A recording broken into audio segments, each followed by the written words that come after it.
Hello friends. आज हम फिर जो है पीएचपी कांस्टेंट के बारे में पढ़ने वाले हैं कि कांस्टेंट होती क्या है, किस तरीके से हम इसको डिफ़ाइन करते हैं या डिक्लेयर करते हैं। ओके, किस तरह से या इनका क्या यूज़ है, कैसे यूज़ करेंगे हम, ठीक है, और कैसे हम इनको जो है क्रिएट करते हैं या इनको डिक्लेयर करते हैं। ठीक है, तो चलिए पढ़ते हैं आगे क्या है क्या नहीं है। ओके,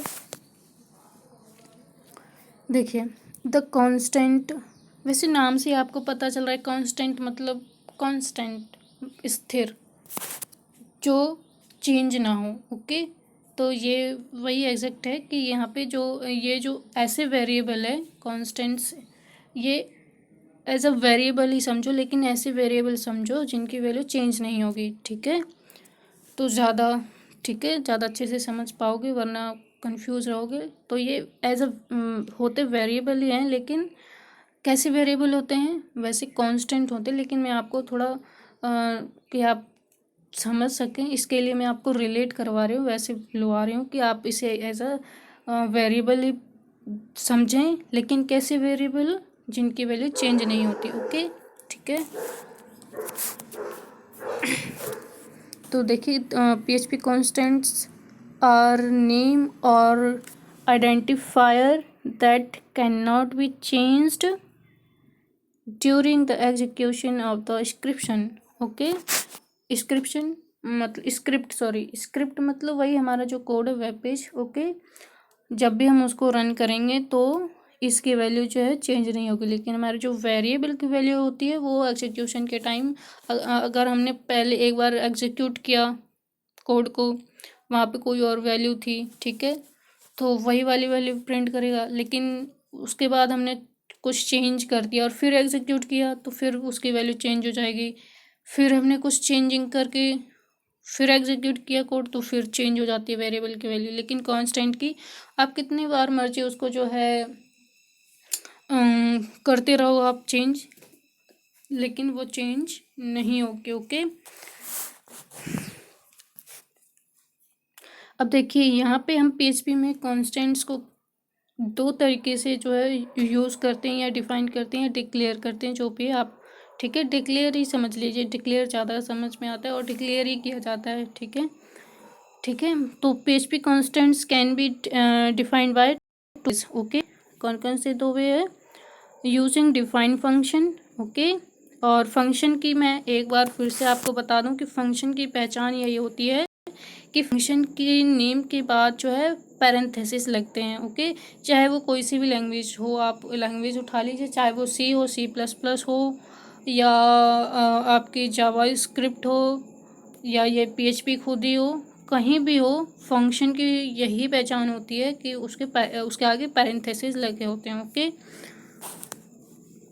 फिर यूजिंग कांस्टेंट वर्ड्स। ठीक है, जैसे ये कांस्टेंट वर्ड लिखेंगे और उसके आगे हम कोई नाम लिखेंगे तो भी वो क्या होगा, एज अ कांस्टेंट होगा। ओके, अब देखिए पहला तरीका जो है कांस्टेंट डिफाइन करने का, वो हम उसमें क्या क्या चीज़ें देते हैं उसको समझ लेते हैं। ओके,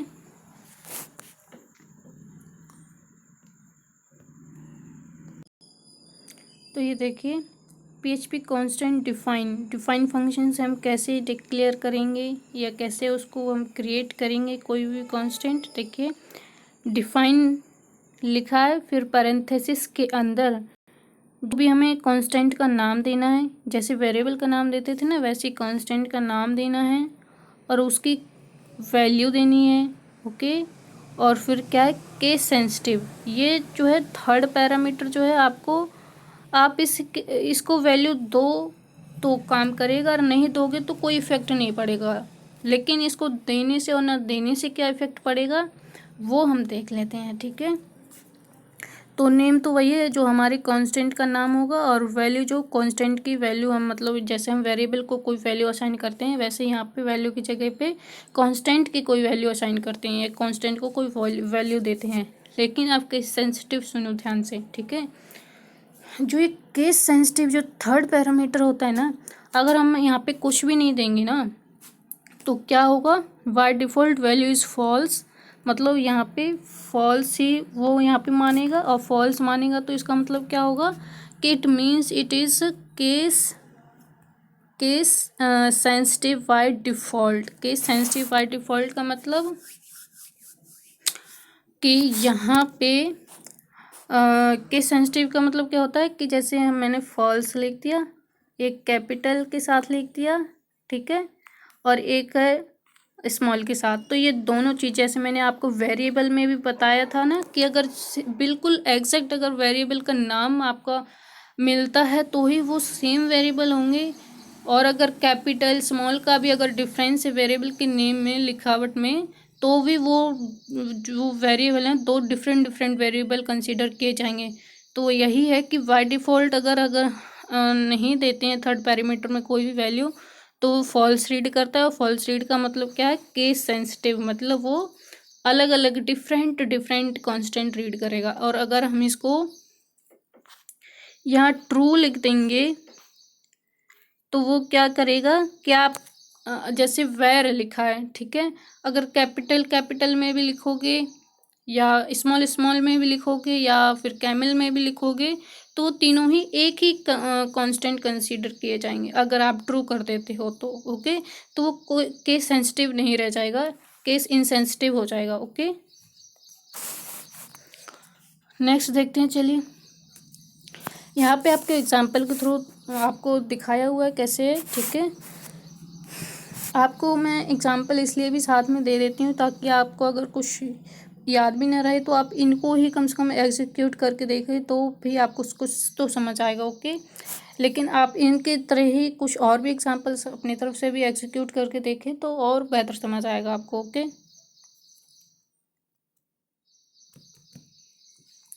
तो ये देखिए यहाँ पे डिफाइन वर्ड लिखा है, मतलब फंक्शन का यूज़ किया है, डिफाइन फंक्शन का। उसके अंदर देखिए डबल कोट के अंदर पहले क्या लिखा है, ये नेम है कांस्टेंट का। ओके, फिर कॉमा के बाद डबल कोट के अंदर क्या है, उस कांस्टेंट की वैल्यू दी है। ओके,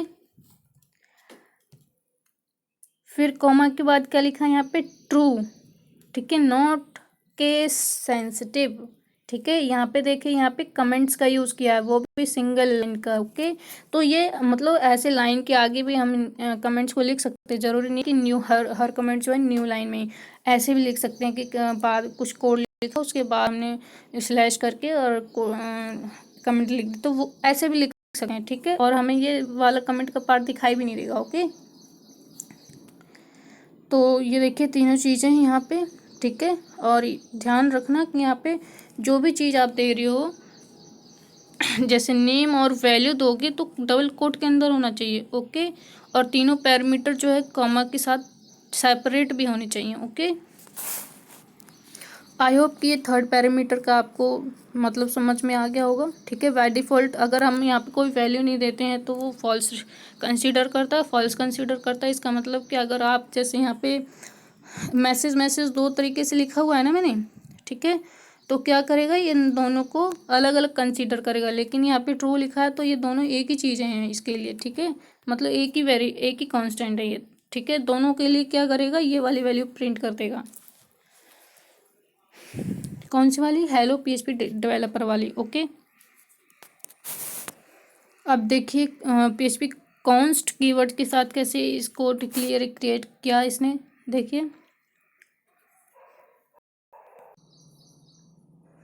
तो ये देखिए क्या है कि const keyword defines constants eight compile time. Okay, compile time मतलब जब एग्जीक्यूट मतलब कोड हमारा जो है कंपाइलर के थ्रू रीड किया जा रहा होता है, वो कंपाइल टाइम होता है। ओके, तो उस टाइम जो है ये जो है कीवर्ड जो है कांस्टेंट को जो है डिफाइन करते हैं। ओके, और ये जो नेक्स्ट लाइन है इसको आप ध्यान ना दो तो भी चलेगा, और अगर आप पढ़ के समझ सकते हो तो भी बेटर है, वरना यहाँ तक समझ लिया सफिशिएंट है, बहुत है और काफ़ी है, मतलब समझ में भी आ जाएगा, कोई दिक्कत वाली बात नहीं है।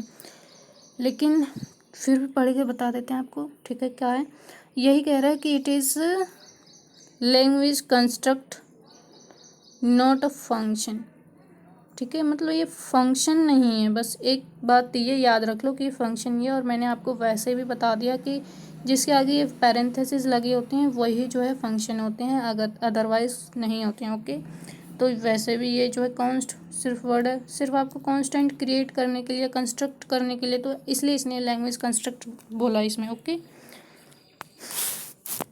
ये पॉइंट नेक्स्ट क्या है, it is bit faster than define function. ठीक है, ये डिफाइन से क्या है, थोड़ा ज़्यादा तेज एग्जीक्यूट करेगा। ओके, और it is always case sensitive, मतलब कि ये हमेशा हर वेरिएबल को, अगर आपने सेम एग्जैक्ट कैपिटल लेटर या स्मॉल लेटर नहीं लिखा है तो वो अलग अलग रीड करेगा। ठीक है, तो उसके लिए हर वर्ड अगर बिल्कुल exact capital letter, small letter और लेटर्स बराबर सेम है तो ही वो सेम वेरी कांस्टेंट रीड करेगा, अदरवाइज वो डिफरेंट डिफरेंट कंसीडर करेगा। ओके, तो अब हम इन्हें जो है एग्जीक्यूट करके देख लेते हैं। ओके,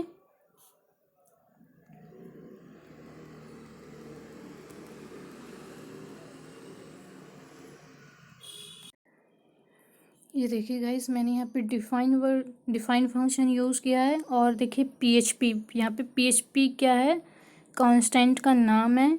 वेरिएबल नेम वन जो है, वेरिएबल की जो पीएचपी कांस्टेंट है उसकी वैल्यू दी है मैंने। ठीक है, तो देखिए मैंने इको यहाँ पे पीएचपी किया है। ठीक है, मतलब तो ये क्या प्रिंट करेगा, ये पीएचपी क्या है, ये कांस्टेंट नेम है और इसकी वैल्यू वेरिएबल नेम वन है, तो वेरिएबल नेम प्रिंट करेगा। एग्जीक्यूट करते हैं। ओके, ये देखिए हो क्या, अब देखिए यहाँ पे मैंने जो है डिफाइन में 3 पैरामीटर नहीं लिए, 2 पैरामीटर भी आप ले सकते हैं, लेकिन बाय डिफ़ॉल्ट वो क्या करेगा, वो डिफरेंट डिफरेंट कंसीडर करेगा, वो भी मैं आपको बता देती हूँ। ओके, ये देखिए मैंने यहाँ पे पीएचपी 2 बार लिखा है, लेकिन जो मैंने डिफाइन में लिखा है वो ऊपर है और जो नीचे लिखा है वो नीचे है, अलग डिफरेंट तरीके से लिखा है। तो देखिए एग्जीक्यूट करके क्या एग्जीक्यूट होता है, क्या आउटपुट होता है हमारा, ये देखिए यहाँ पे देखिए पीएचपी वार्निंग में क्या लिखा है आपका, use of undefined constant PHP. ठीक है, ये वाला दूसरा वाला पीएचपी, नीचे वाला है एज्यूम्ड पीएचपी। ठीक है, मतलब कि इसको डिफाइन नहीं किया गया, यहाँ कोई इस नाम का कोई कांस्टेंट है ही नहीं, तो इसने एरर दे दी। ठीक है, और यहाँ देखिए इसने जो हमारा पीएचपी है उसकी वैल्यू कर दी, जो कैपिटल वाला था उसका कर दिया, और यहाँ पे पीएचपी एक एज ए स्ट्रिंग उसने यहाँ पे प्रिंट करवा दिया वैसे। ठीक है, लेकिन वहाँ पे ये एरर दे रहा है क्योंकि इसके आगे या तो ये जो पीएचपी ना तो डबल कोट के अंदर है और ना ही डॉलर वॉलर के साथ है, तो इसने एज ए स्ट्रिंग एक बार वैसे इसने प्रिंट करवा दिया है, लेकिन यहाँ पे एरर भी दी थी इसने। ठीक है, तो ये देखिए लाइन बाई लाइन ये तो एरर भी हमें देता है, तो सबसे अच्छी बात ये भी कि हमें एरर डिटेक्ट करने के लिए ज़्यादा मशक्क़त नहीं करनी पड़ती, हम लाइन नंबर, क्योंकि लाइन नंबर लिख कर ही देता है वो कि इस लाइन नंबर पे देखो हाँ एरर है। ओके, ठीक है, तो आई होप कि आपको ये समझ आ गया होगा कि थर्ड पैरामीटर नहीं दिया तो बाय डिफ़ॉल्ट वो कैसे केस सेंसिटिव है। ओके, अब थर्ड पैरामीटर के साथ देखते हैं। ओके, ये देखिए मैंने फॉल्स वैल्यू देकर दिया है, एग्जीक्यूट किया है, तब भी देखो वही चीज़ हो रहा है जो पहले ही थी। ओके, अब हम जो है ट्रू के साथ इसको करते हैं एग्जीक्यूट। ओके, अब ये देखिए मैंने यहाँ पे ट्रू लिख दिया है। ओके, अब एग्जीक्यूट करते हैं। अब देखिए इसने कोई भी एरर नहीं दिया क्योंकि अब ये केस इंसेंसिटिव बन चुका है हमारा। ठीक है, मतलब अब इसके लिए पीएचपी का नेम रीड करने में सेम है तो वो सेम रहेंगे, चाहे उनकी लिखावट कैसी भी हो, चाहे कैपिटल हो या स्मॉल हो, किसी तरीके से भी आपने यूज़ किया है तो वो एक ही माने जाएंगे, लेकिन जितने लेटर्स हैं या जितने कैरेक्टर्स हैं उतने होने चाहिए और रीड करने में भी सेम होना चाहिए, बस ये होना चाहिए। ठीक है, तो ये देखिए इसने दोनों के लिए प्रिंट करवा दिया। ठीक है, आई होप कि इसका यूज़ आपको समझ आ गया होगा। अब कॉन्स्ट वाले का देख लेते हैं। ओके, तो ये देखिए मैंने अब कॉन्स्ट वर्ड यूज़ किया है, फिर उसके आगे MSG लिखा है, फिर उसकी वैल्यू असाइन की है मैंने। ओके, जब भी हम कोई स्ट्रिंग वैल्यू या कुछ वैल्यू देते हैं, स्ट्रिंग वैल्यू तो डेफिनेटली हमें जो है डबल कोट के अंदर ही लिखनी है, और अगर कोई नंबर वंबर होता है हमें तो वो हम डबल कोट के अंदर न लिखे तो भी चलेगा, ठीक है, अदरवाइज़ डबल कोट के अंदर ही होनी चाहिए, ओके, ठीक है। और देखिए फिर हमने इको करवाया। इको और प्रिंट का यूज़ मैंने आपको पहले ही बता दिया कि आउटपुट देखने के लिए कि किसी वेरिएबल का, किसी भी फंक्शन, किसी भी चीज़ को हमें प्रिंट करवा के देखनी है, उसको देखना है क्या दे रहा है या क्या नहीं दे रहा है, तो इको या प्रिंट का यूज़ करते हैं, यह मैंने आपको पहले ही बता दिया है, ठीक है। तो इसलिए हम इको करवा के देख रहे हैं इन सबको, ठीक है। प्रिंट भी करवा सकते हैं आप, ओके।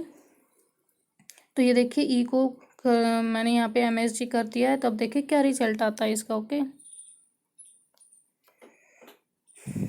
ये देखिए आगे लास्ट में PHP कॉन्स्टेंट्स, ये वो मैंने 2 बार प्रिंट करवा रखा है और ट्रू वैल्यू दे रखी है, तो वो 2 बार इसलिए प्रिंट हो रहा है, ओके।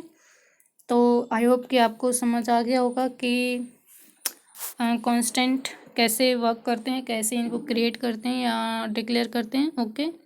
तो थैंक यू, ओके।